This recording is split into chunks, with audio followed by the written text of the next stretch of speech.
El misterio de Namescore.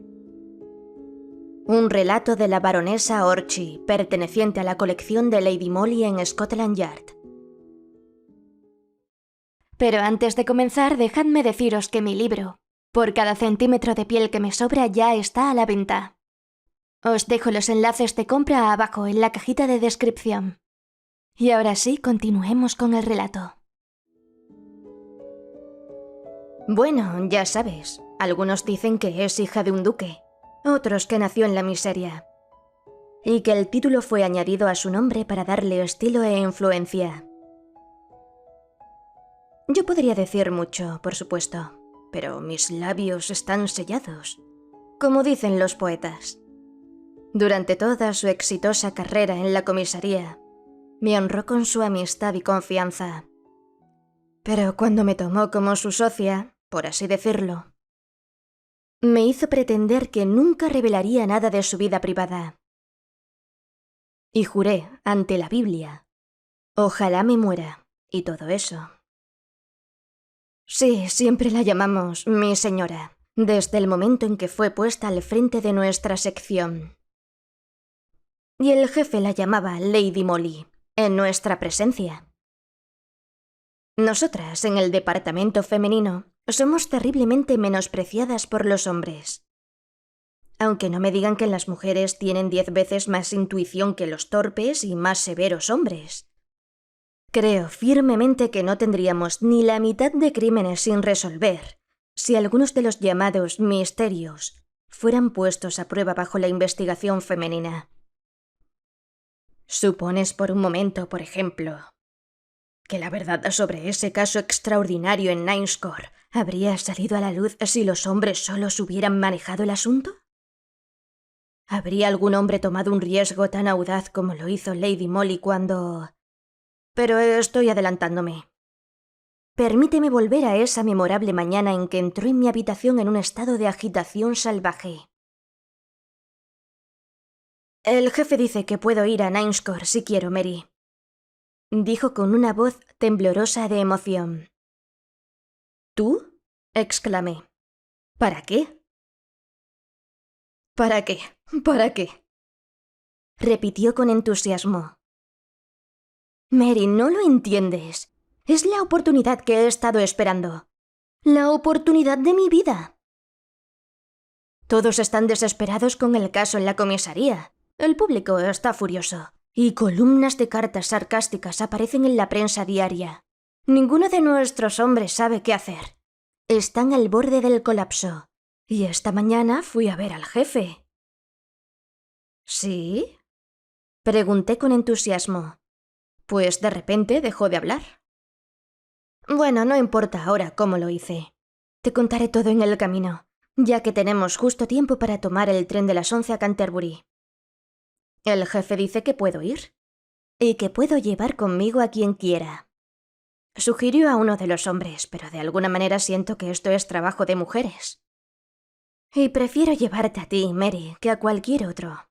Repasaremos los detalles preliminares del caso juntas en el tren, ya que supongo que no los tienes aún en la mano.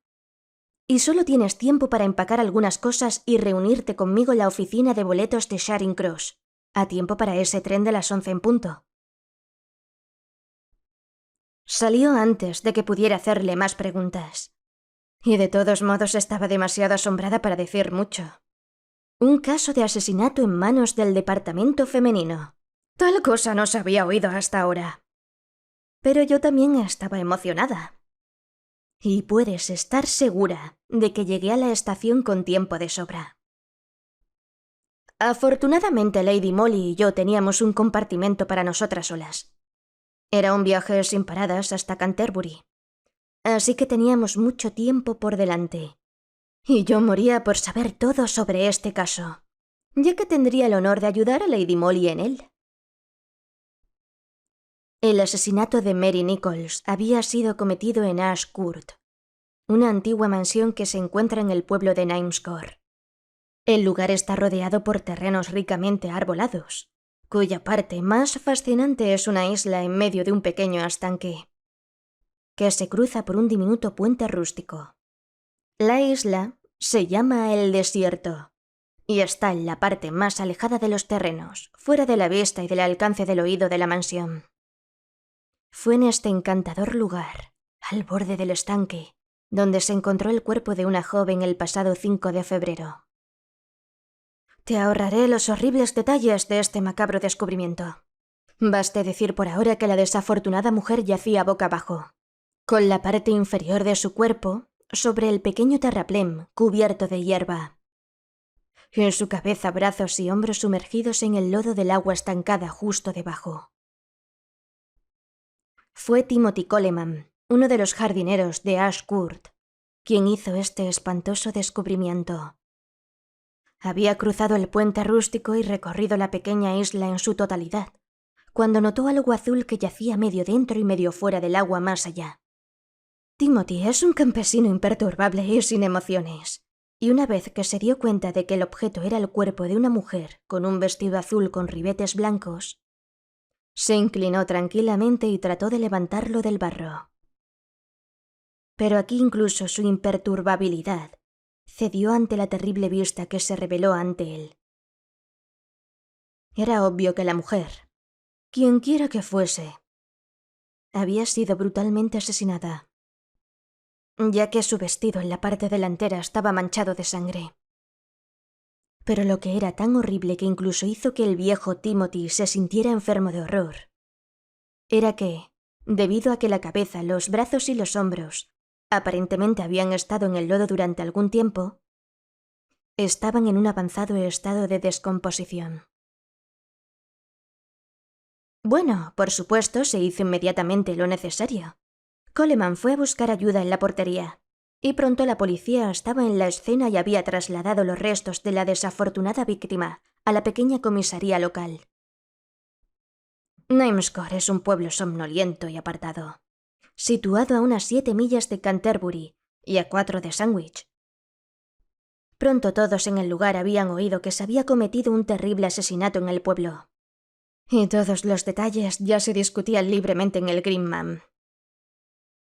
Para empezar, todos decían que aunque el cuerpo en sí podría ser prácticamente irreconocible, el vestido de sarga azul brillante con los ribetes blancos era inconfundible, al igual que el anillo de perlas y rubíes y el monedero de cuero rojo que el inspector Meisures encontró cerca de la mano de la mujer asesinada.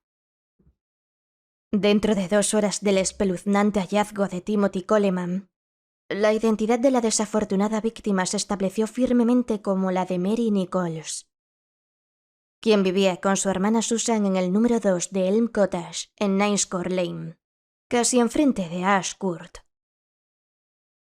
También se sabía que cuando la policía llamó a esa dirección, encontraron la casa cerrada y aparentemente deshabitada.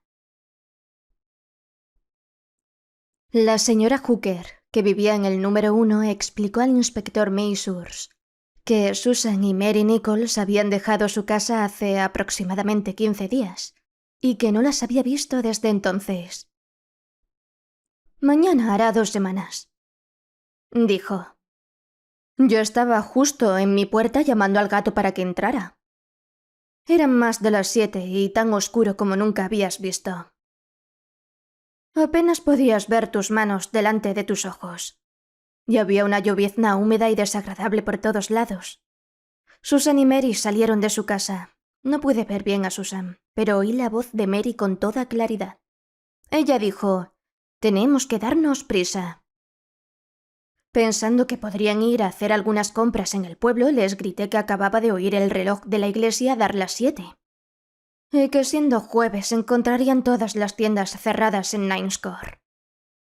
Pero no me hicieron caso, y se dirigieron hacia el pueblo, y esa fue la última vez que vi a las 2. Un interrogatorio adicional entre la gente del pueblo sacó a la luz muchos detalles curiosos. Parece que Mary Nichols era una joven muy voluble, sobre la que ya había bastantes rumores escandalosos, mientras que Susan, por otro lado, quien era muy sobria y firme en su conducta, había resentido considerablemente la cuestionable reputación de su hermana menor. Y según la señora Hooker, muchas fueron las amargas peleas que ocurrieron entre las 2 chicas, Estas peleas, al parecer, habían sido especialmente violentas en el último año cuando el señor Lionel Lydgate visitaba la cabaña. Parece ser un caballero de Londres, un joven de la alta sociedad, como se supo después. Pero a menudo se hospedaba en Canterbury, donde tenía algunos amigos y en ocasiones venía a Knimscore, en su elegante carruaje, y llevaba a Mary a dar paseos. El señor Lydgate era hermano de Lord Edbrooke, el multimillonario que fue galardonado con honores por su cumpleaños el año pasado. Su señoría reside en el castillo de Edbrooke, pero él y su hermano Lionel habían alquilado a Ashcourt 1 o 2 veces, ya que ambos eran ávidos jugadores de golf, y los enlaces de Sandwich están muy cerca. Debo añadir que Lord Edbrooke es un hombre casado. Por otro lado, el señor Lionel Lydgate está comprometido con la señorita Maybury, hija de uno de los canónigos de Canterbury. No es de extrañar, por lo tanto, que Susan Nichols se opusiera firmemente a que el nombre de su hermana siguiera vinculado al de un joven muy superior a ella en estatus, quien además estaba a punto de casarse con una joven de su misma clase social. Pero a Mary parecía no importarle.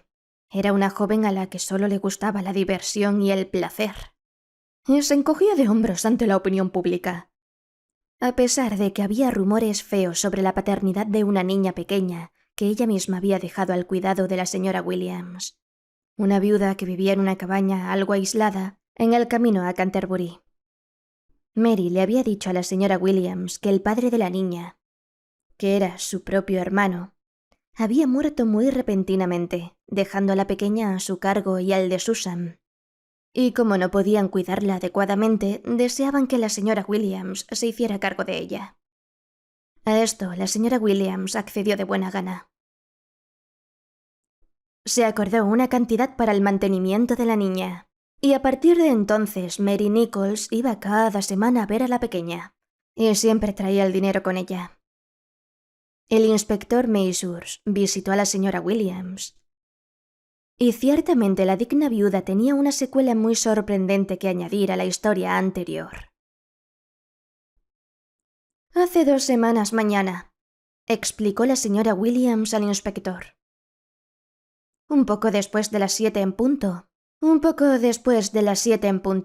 Mary Nichols llegó corriendo a mi cabaña. Era una noche terrible, oscura como boca de lobo, y con una llovizna desagradable.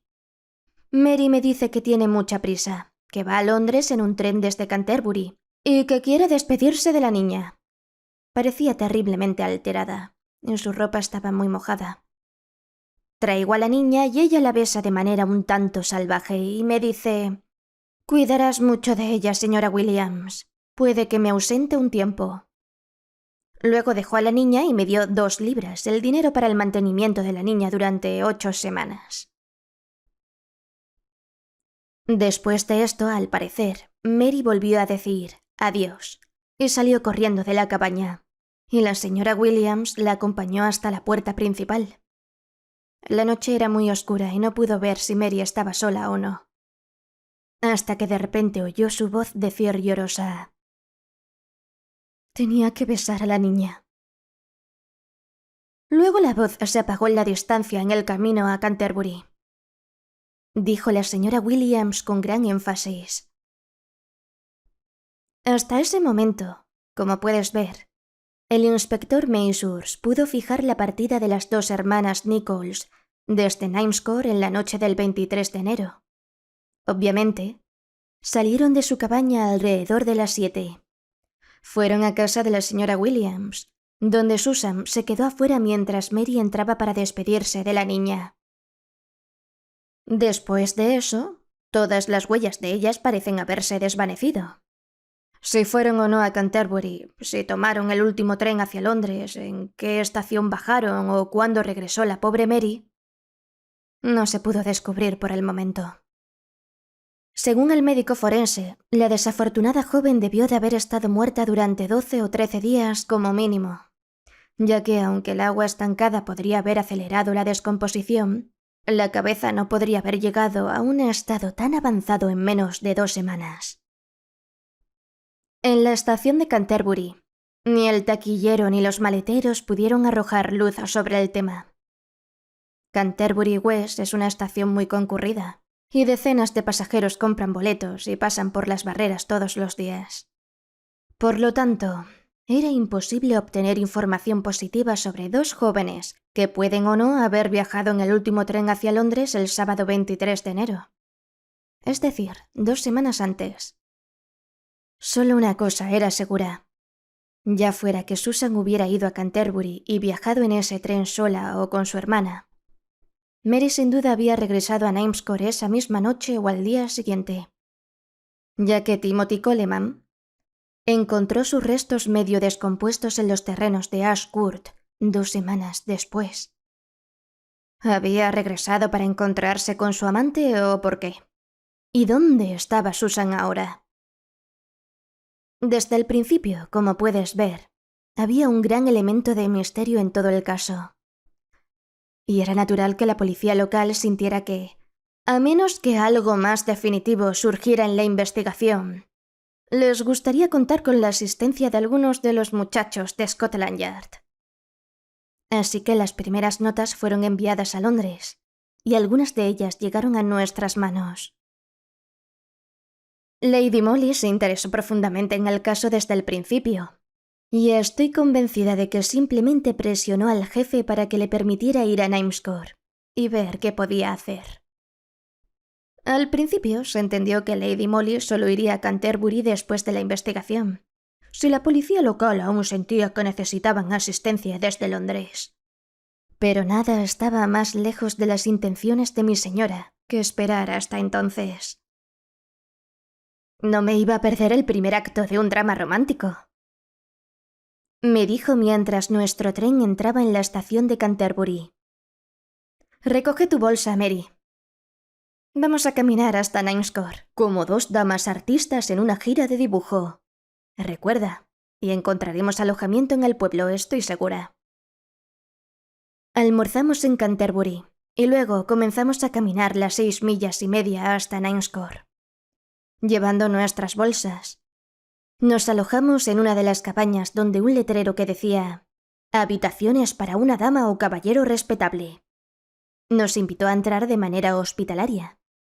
Y a las 8 de la mañana siguiente nos dirigimos a la comisaría local, donde se llevaría a cabo la investigación. Un lugar muy peculiar, ¿sabes? Solo una cabaña convertida para uso oficial. Y la pequeña sala estaba abarrotada hasta su máxima capacidad. Creo, sinceramente, que toda la población en edad de trabajar del vecindario se había congregado en esos 10 metros cúbicos de atmósfera sofocante. El inspector Mensurs, informado por el jefe de nuestra llegada, había reservado 2 buenos lugares para nosotras, bien a la vista de los testigos, el forense y el jurado. La sala era insoportablemente cerrada. Pero te aseguro que ni Lady Molly ni yo pensamos mucho en nuestra comodidad en ese momento. Estábamos terriblemente interesadas. Desde el principio el caso parecía envolverse más y más en su manto de misterio impenetrable. Había muy pocas pistas, solo esa horrible intuición, esa oscura sospecha no expresada sobre la culpabilidad de un hombre en particular, que se podía sentir flotando en las mentes de todos los presentes. Ni la policía ni Timothy Coleman tenían algo que añadir a lo que ya se sabía. Se presentaron el anillo y el monedero, así como el vestido que llevaba la mujer asesinada. Todos fueron reconocidos por varios testigos como propiedad de Mary Nichols. Timothy, al ser interrogado de cerca, dijo que, en su opinión, el cuerpo de la joven había sido empujada al lodo, ya que la cabeza estaba absolutamente incrustada en él, y no veía cómo podría haber caído así. La evidencia médica fue repetida. Era tan incierta, tan vaga como antes. Debido al estado de la cabeza y el cuello, era imposible determinar de qué manera se había producido el golpe mortal. El médico repitió su afirmación de que la desafortunada joven debió haber estado muerta al menos un par de semanas. El cuerpo fue descubierto el 5 de febrero. 2 semanas antes habría sido alrededor del 23 de enero. El cuidador que vivía en la casa de entrada en Ash Court tampoco pudo arrojar mucha luz sobre el evento misterioso. Ni él ni ningún miembro de su familia habían visto u oído nada que despertara sus sospechas. Sin embargo, explicó que The Wilderness, el desierto, donde se cometió el asesinato, está situado a unos 200 metros de la casa de entrada, con la mansión y el jardín de flores en medio. En respuesta a una pregunta de un miembro del jurado, dijo que esa parte de los terrenos solo está separada de Knimscore Lane por un muro de ladrillo bajo, que tiene una puerta que se abre hacia el carril casi enfrente de las cabañas Elm. Añadió que la mansión había estado vacía durante más de un año, y que él había sucedido al último hombre, quien murió hace unos 12 meses. El señor Lydgate no había venido a jugar golf desde que él estaba a cargo. Sería inútil recapitular todo lo que los diversos testigos ya habían dicho a la policía, y estaban ahora preparados para jurar. La vida privada de las dos hermanas Nichols fue revisada en su totalidad, al menos en la medida en que se conocía públicamente. Pero ya sabes cómo son los aldeanos. Salvo cuando hay un poco de escándalo y chismes, saben muy poco de la vida íntima de los demás. Las dos chicas parecían estar muy cómodamente instaladas. Mary siempre vestía elegantemente, y la niña pequeña, a quien había dejado a cargo de la señora Williams, tenía mucha ropa buena y costosa. Mientras que su mantenimiento, 5 chelines a la semana, se pagaba con una regularidad inquebrantable. Lo que parecía seguro, sin embargo, era que no se llevaban bien, que Susan se oponía violentamente a la relación de Mary con el señor Lydgate, y que recientemente había hablado con el vicario pidiéndole que intentara persuadir a su hermana de que se marchara de Knimscore por completo, para romper completamente con el pasado. El reverendo Octavius Ludlow, vicario de Knimscore, parece haber tenido entonces una pequeña charla con Mary sobre el tema, sugiriéndole que aceptara un buen empleo en Londres. Pero, continuó el reverendo caballero, no logré impresionarla mucho. Todo lo que me respondió fue que ciertamente no necesitaba trabajar, ya que tenía un buen ingreso propio y podía obtener 5.000 libras o más con facilidad en cualquier momento, si lo deseaba. ¿Mencionó el nombre del señor Lydgate en algún momento?, preguntó el forense. Sí, lo hice, dijo el vicario después de una leve vacilación. Bueno, ¿cuál fue su actitud entonces? Me temo que se rió, respondió el reverendo Octavius con rigidez. Y dijo muy pintorescamente, aunque algo incorrectamente, que algunas personas no sabían de qué estaban hablando. Todo muy indefinido, como ves. Nada a lo que aferrarse, ningún motivo sugerido, más allá de una sospecha muy vaga, tal vez de chantaje, para justificar un crimen brutal. Sin embargo, no debo olvidar mencionar los otros 2 hechos que salieron a la luz durante esta extraordinaria investigación. Aunque en ese momento estos hechos parecían ser de gran importancia para la elucidación del misterio. Finalmente solo ayudaron a sumergir el caso en una oscuridad aún más impenetrable que antes. Me refiero, en primer lugar, a la declaración de James Franklin, un carretero empleado por uno de los granjeros locales.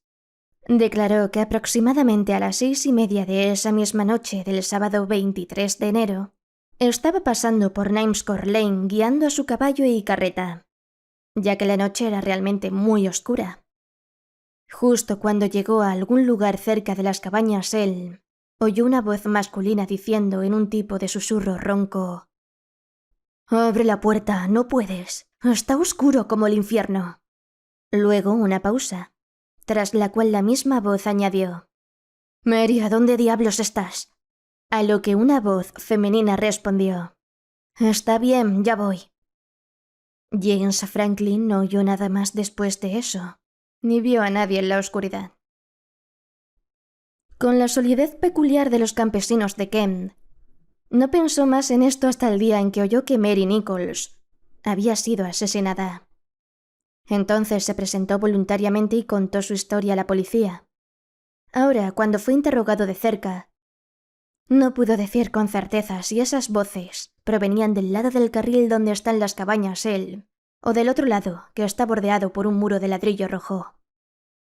Finalmente, el inspector Measures, que realmente mostró un extraordinario sentido de lo dramático, aquí presentó un documento que había reservado para el final. Este era un pedazo de papel que había encontrado en el monedero de cuero rojo ya mencionado, y que al principio no se consideró muy importante, ya que la escritura fue identificada por varias personas como la de la fallecida, y consistía simplemente en una serie de fechas y horas garabateadas en lápiz en un trozo de papel. Pero de repente estas fechas asumieron un significado extraño y terrible.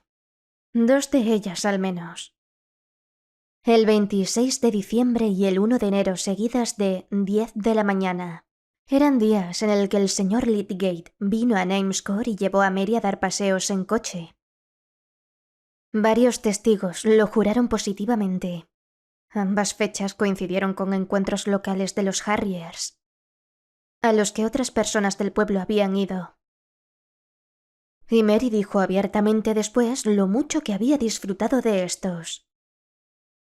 Las otras fechas, había 6 en total, eran más o menos vagas. La señora Hooker recordó que algunas coincidían con un día en que Mary Nichols había estado fuera de casa. Pero la última fecha, garabateada con la misma letra, era la del 23 de enero. Y debajo de ella la hora 6 p.m. El forense ahora suspendió la investigación. Se había vuelto imperativo obtener una explicación del señor Lionel Lydgate. La excitación pública había alcanzado ya un nivel muy alto. Ya no se trataba de un simple interés local. Las posadas rurales de los alrededores inmediatos estaban llenas de visitantes provenientes de Londres. Artistas, periodistas, dramaturgos y directores de teatro. Mientras que los hoteles y propietarios de coches de Canterbury estaban haciendo un negocio floreciente. Ciertos hechos y una imagen vívida se destacaban claramente ante la mente reflexiva en medio de un caos de evidencias contradictorias e irrelevantes. La imagen era la de dos mujeres avanzando en la noche húmeda y oscura hacia Canterbury. Más allá de eso, todo era borroso. ¿Cuándo regresó Mary Nichols a Namescore? ¿Y por qué? Se murmuraba abiertamente que para cumplir una cita con Lionel Lydgate. Pero esa cita, si las notas bruscas se interpretaban correctamente, era para el mismo día en que ella y su hermana se fueron de casa. La voz de un hombre la llamó a las 6:30 y ella respondió. Franklin, el carretero, la oyó, pero media hora después, la señora Hooker oyó su voz cuando salió de casa con su hermana. Y después visitó a la señora Williams.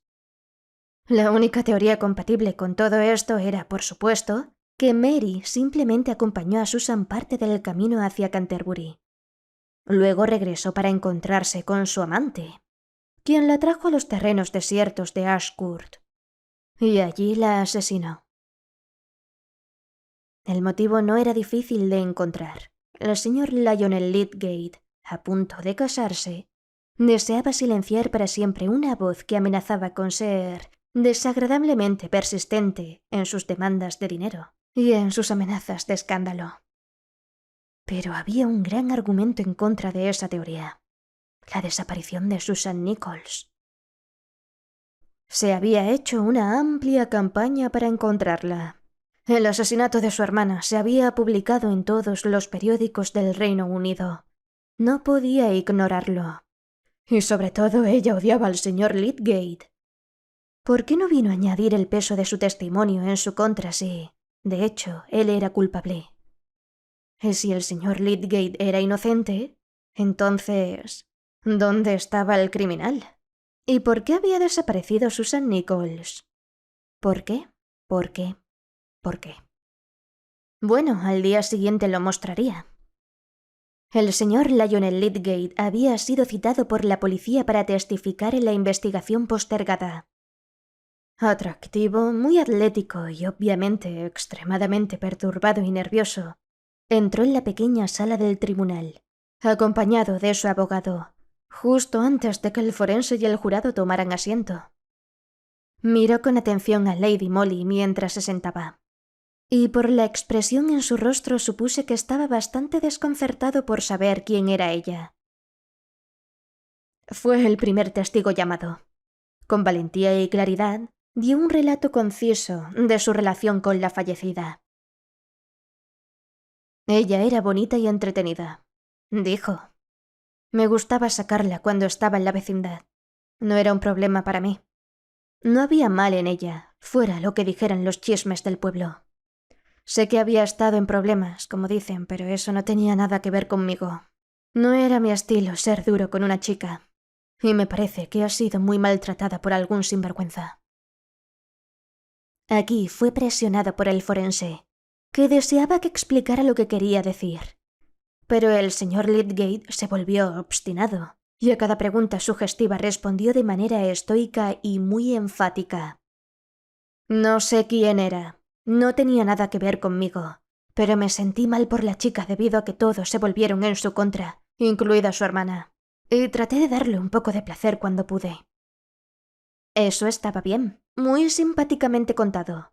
Al público le gustó mucho este agradable ejemplar del hombre británico amante del cricket, golf y fútbol. Posteriormente, el señor Lydgate admitió haber visto a Mary el 26 de diciembre y el 1 de enero, pero juró enfáticamente que esa fue la última vez que la vio.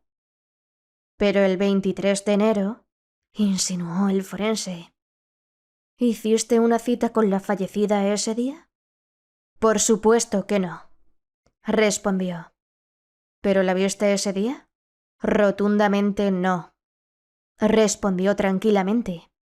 Fui a Edbrook Castle, la casa de mi hermano en Lincolnshire, el 20 del mes pasado, y solo volví a la ciudad hace unos 3 días.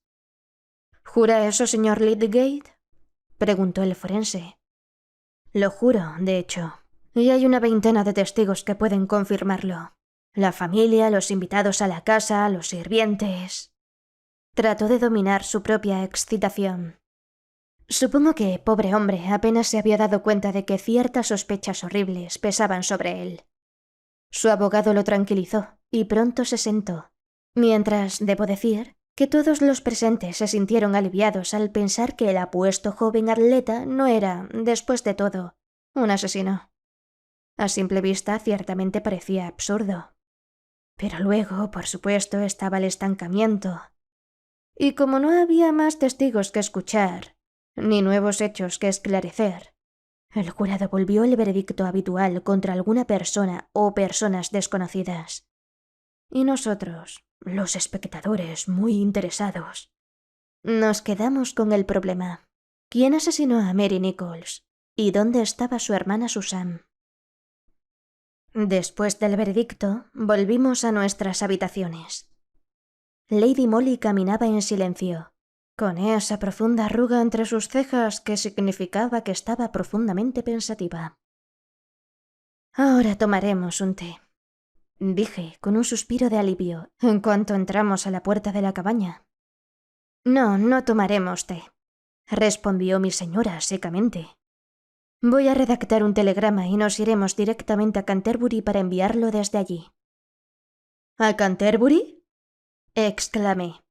Al menos 2 horas caminando, ya que no supongo que podamos conseguir un coche.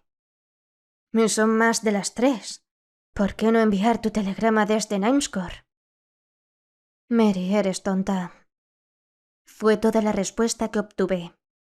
Ella escribió 2 telegramas, uno de los cuales tenía al menos 3 docenas de palabras. Y, llamándome nuevamente para que la acompañara, partimos hacia Canterbury. Yo estaba sin té, de mal humor y confundida. Lady Molly estaba alerta, alegre y molesta por su actividad. Llegamos a la primera oficina de telégrafos un poco antes de las 5. Mi señora envió el telegrama sin dignarse a decirme nada sobre su destino o contenido. Luego me llevó al Castle Hotel y me ofreció amablemente té. ¿Puedo preguntar si piensas volver a Namescore esta noche? Pregunté con un leve toque de sarcasmo, ya que realmente me sentía molestada. No, Mary, respondió ella masticando tranquilamente un trozo de sal y lana. He reservado un par de habitaciones en este hotel y he enviado un cable al jefe diciéndole que cualquier mensaje que quiera darnos nos encontrará aquí mañana por la mañana. Después de eso, no quedó más que esperar en silencio, paciencia y finalmente cenar y dormir. A la mañana siguiente, mi señora entró en mi habitación antes de que terminara de vestirme. Tenía un periódico en la mano y lo lanzó sobre la cama mientras decía calmadamente: Estaba en el periódico vespertino anoche. Creo que llegaremos a tiempo. No valía la pena preguntarle qué significaba eso.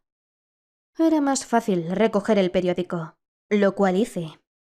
Era una edición tardía de uno de los principales periódicos vespertinos de Londres. Y de inmediato la primera página, con su impactante titular, atrajo mi atención. El misterio de Namescore, la bebé de Mary Nichols, se muere.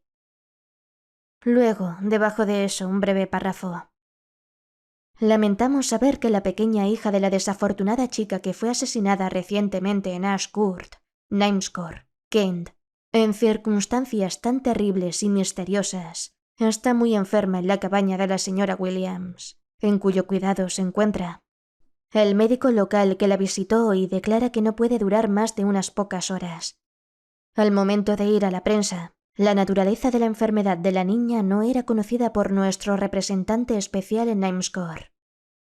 ¿Qué significa esto?, exclamé, pero antes de que pudiera responder hubo un golpe en la puerta.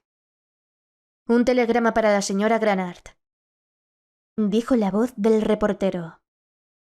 Rápido, Mary, dijo Lady Molly con entusiasmo. Le dije al jefe y también a Measures que enviaran un telegrama aquí y destinado a ti. El telegrama resultó haber llegado de Namescore y estaba firmado por Measures. Lady Molly lo leyó en voz alta. Mary Nichols llegó aquí esta mañana. La hemos detenido en la estación. Ven de inmediato. Mary Nichols. No entiendo. Fue todo lo que pude decir. Pero ella solo respondió: Lo sabía, lo sabía. Oh, Mary, qué maravillosa es la naturaleza humana. Y cuánto agradezco al cielo que me haya dado conocimiento de ella. Me hizo vestirme rápidamente y luego nos apresuramos a tomar un desayuno mientras se conseguía un coche para nosotros. Tuve por fuerza que satisfacer mi curiosidad desde mi propia conciencia interior. Lady Molly estaba demasiado absorta para notarme. Evidentemente, el jefe sabía lo que ella había hecho y lo aprobaba. El telegrama de Measures indicaba eso. Mi señora se había convertido de repente en una personalidad. Vestida muy discretamente y con un elegante sombrero ajustado. Parecía años mayor que su edad, también debido a la seriedad de su actitud. El coche nos llevó a Namescore bastante rápido. En la pequeña comisaría de policía encontramos a Measures esperándonos. Él tenía a Elliot y Pigram de la Yard con él. Ellos claramente habían recibido sus órdenes, pues los tres mostraban una gran deferencia. La mujer es Mary Nichols, sin duda, dijo Measures, mientras Lady Molly pasaba rápidamente junto a él. La mujer que se suponía había sido asesinada. Es ese tonto párrafo falso sobre el bebé lo que la sacó de su escondite. Me pregunto cómo se incluyó, agregó con desdén. La niña está bien. Yo también me lo pregunto, dijo Lady Molly mientras una sonrisa, la primera que había visto esa mañana, iluminaba su bonito rostro. Supongo que la otra hermana también aparecerá pronto, respondió Elliot. ¿Qué lío tendremos ahora? Si Mary Nichols está viva y coleando, ¿quién fue la asesinada en Ash Court? Yo también me lo pregunto, dijo Lady Molly, con la misma encantadora sonrisa. Luego ella entró a ver a Mary Nichols.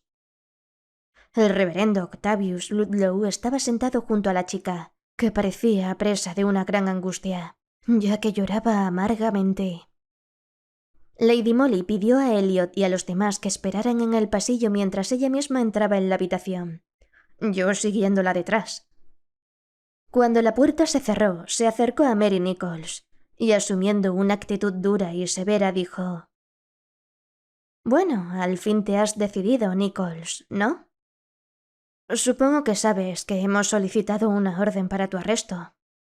La mujer dio un grito que inconfundiblemente era de miedo. «¿Mi arresto?», exclamó ella, sorprendida.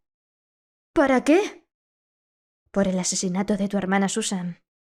«No fui yo», dijo rápidamente. «¿Entonces Susan está muerta?», replicó Lady Molly tranquilamente. Mary vio que se había traicionado. Le dio a Lady Molly una mirada de horror angustiado. Luego se puso tan pálida como un lienzo. Y habría caído si el reverendo Octavius Ludlow no la hubiera guiado amablemente hacia una silla. «No fui yo», repitió con un sollozo desconsolado. «Eso tendrás que demostrarlo», dijo Lady Molly secamente. «La niña no puede, por supuesto, permanecer con la señora Williams. Será llevada al hospicio y...». «No, eso no será», dijo la madre excitada. «No lo será, te digo. ¿El hospicio? ¿De veras?», agregó en un paroxismo de lágrimas histéricas. «Y su padre es un lord».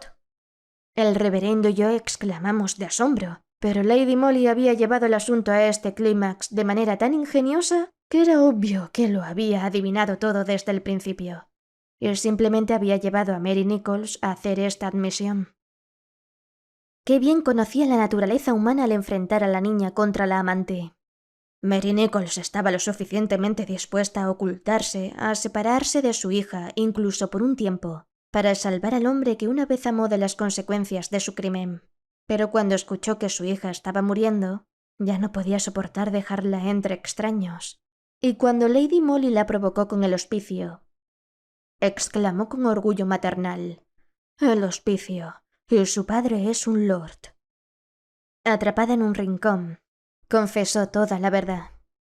Lord Edbrooke, entonces Mr. Lydgate, era el padre de su hija. Sabiendo esto, su hermana Susan había, durante más de un año, chantajeado sistemáticamente al desafortunado hombre.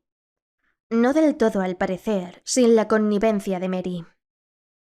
El enero pasado, ella lo hizo venir a Namescore con la promesa expresa de que Mary lo encontraría y le entregaría las cartas que había recibido de él, así como el anillo que él le había dado, a cambio de la suma de 5.000 libras. Se había arreglado el lugar del encuentro. Pero en el último momento Mary tuvo miedo de ir en la oscuridad. Susan, sin inmutarse, pero ansiosa por su propia reputación en caso de que la vieran hablando con un hombre tan tarde en la noche, se puso el vestido de Mary, tomó el anillo y las cartas, también la bolsa de su hermana, y fue a encontrarse con Lord Edbrooke. Lo que ocurrió en esa entrevista nadie lo sabrá jamás. Terminó con el asesinato de la chantajista.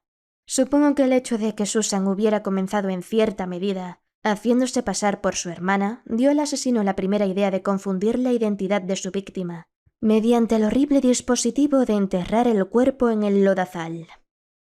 De todos modos, casi logró engañar a la policía. Y lo habría hecho por completo si no fuera por la extraña intuición de Lady Molly en el asunto. Después de su crimen, se dirigió instintivamente a la cabaña de Mary. Tenía que confesarle todo, ya que, sin su ayuda, era un hombre condenado. Así que la persuadió para que se alejara de la casa y no dejara ninguna pista o rastro de ella o de su hermana en Namescore. Con la ayuda del dinero que él le daría, podría comenzar una nueva vida en otro lugar. Y sin duda engañó a la desafortunada chica con promesas de que su hija le sería devuelta muy pronto. Así la tentó a Mary Nichols, quien habría sido la gran y crucial testigo en cuanto se descubriera su crimen. Una chica del tipo y clase de Mary obedece instintivamente al hombre que una vez amó. Al hombre que es el padre de su hija. Ella accedió a desaparecer y a permitir que todo el mundo creyera que había sido asesinada por algún malhechor desconocido. Luego el asesino regresó tranquilamente a su lujosa casa en Edbrook Castle, sin levantar sospechas. Nadie había pensado en mencionar su nombre en conexión con el de Mary Nichols. En los días en que solía ir a Ashcourt, era Mr. Lydgate, y cuando se convirtió en un par, el adormecido y apartado Nimescore dejó de pensar en él. Quizás Mr. Lionel Lydgate sabía todo sobre la relación de su hermano con la chica del pueblo. Por su actitud en la investigación diría que lo sabía. Pero, por supuesto, no traicionaría a su propio hermano a menos que se viera obligado a hacerlo. Ahora, por supuesto, todo el aspecto del caso cambió. El velo del misterio se había desgarrado gracias a la perspicacia, la maravillosa intuición de una mujer que, en mi opinión, es la psicóloga más maravillosa de su tiempo. Ya conoces la secuela. Nuestros compañeros en la Yard, ayudados por la policía local, siguieron el ejemplo de Lady Molly y comenzaron sus investigaciones sobre los movimientos de Lord Edbrook alrededor del 23 de enero. Incluso sus indagaciones preliminares revelaron que su señoría había salido de Edbrook Castle el 21. Subió a la ciudad, diciendo a su esposa y a su casa que había sido llamado por asuntos de negocios, y ni siquiera llevó a su sirviente. Se alojó en el Langham Hotel.